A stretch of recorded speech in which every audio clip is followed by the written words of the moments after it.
Princess Illyra had meant the trial as humiliation, nothing more.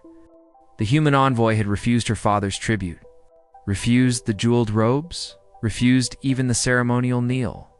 And in the Celestine court, such restraint was insolence. So she smiled before the nobles and invited him into the Hollow of Kings. A sacred climb where her finest champions had broken, where gravity twisted, where shadows whispered from stone older than language. Everyone expected refusal, because declining would brand him a coward, and accepting would likely kill him.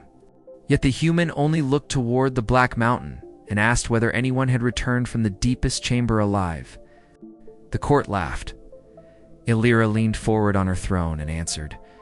Not with their courage intact, he dipped his head once and said, "Then I'll bring mine back for all of them." The laughter died, because there was no bravado in his voice, only certainty. And certainty on a doomed man unsettles a room faster than fear. His name was Captain Rowan Hale. Though the court kept calling him human, as if refusing the rest of him could make him smaller, he wore no armor, only a dark field jacket, a utility harness, and a scorched metal disc on a chain around his neck. When the gates opened, cold breath rolled from the mountain like an old sleeper exhaling in the dark, and Princess Illyra felt wrongness in the night. Then the mountain listened. The first chamber swallowed light.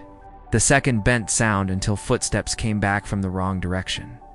The third was lined with statues whose polished eyes tracked movement with malice. Illyra watched through the scrying basin, surrounded by advisors and smirking princes eager to see the envoy die for sport. Rowan moved without performance, counting paces, checking walls, speaking once into a dead-cum unit out of habit, as though lost comrades might still be listening.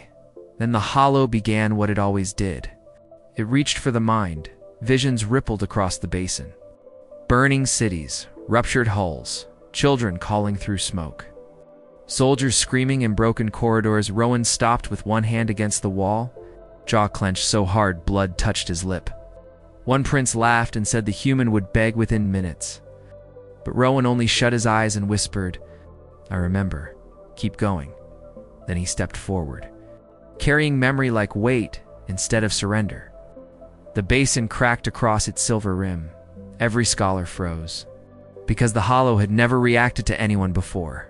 Deeper down the mountain became a test made by something vast and merciless. Bridges shifted under his boots, corridors folded back upon themselves, and voices rose from the rock, offering bargains, absolution, revenge. The legends said the first makers had left a sentinel beneath the peak to judge rulers before granting them access to a buried arsenal. But the Empire had long turned judgment into theater.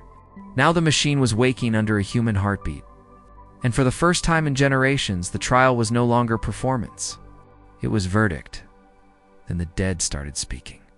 He entered the Chamber of Echoes, where every candidate finally broke. The basin clouded, then cleared, and Illyra saw him facing a black mirror taller than a palace gate. Across its surface moved the faces of his dead. A woman with tired eyes, a young soldier grinning through dust, a child wrapped in emergency foil. They asked the same question without moving their mouths. "Why did you live when we did not?" Rowan staggered. And for one terrible instant, Illyra felt satisfaction, because now he would understand what her challenge truly was. Then he did what no Veari noble had ever done. He removed the scorched disc from his neck, pressed it to the mirror, and said, "I lived because someone had to carry you forward." The chamber trembled. Lights buried in the mountain woke one by one like stars under rock, and from beyond the mirror came a sound not heard in 10,000 years. Something ancient had opened its eyes. Alarms screamed through the palace, sigils flared, and the whole mountain began to hum in a frequency so deep it rattled bone. Illyra ran before anyone could stop her, down archive stairs, through sealed corridors only royal blood could open, into the forbidden descent her ancestors had wrapped in myth. By the time she reached the final vault, the doors were already parted. Rowan stood in a chamber vast as a cathedral, and around him the sentinel unfolded from the walls, not beast, not machine alone, but a towering intelligence of metal, stone, and captive starlight. Its face was a ring of shifting symbols. Its voice was thunder forced through memory. Judgment complete, it said. Subject exhibits loss. Persistence, sacrificial loyalty, species-level threat potential, species-level guardianship potential, and sealed vaults all around them began unlocking. Inside those vaults slept enough power to break sectors, first maker weapons, fleet commands, planetary shields, things empires would burn worlds to possess. Illyra understood the danger at once. If her court reached this chamber first, 1,000 systems would kneel beneath old arrogance armed with new fire. If Rowan claimed it for Earth, the balance of the stars would change forever. He turned when he heard her, exhausted, blood on his sleeve, eyes hollowed by everything the mountain had forced him to relive. Yet still standing. "What did you do?" she whispered. And the sentinel answered for him. He chose burden over surrender. Grief without cruelty, power without domination. He is recognized by the Old Covenant. That was when Illyra tested his courage one last time.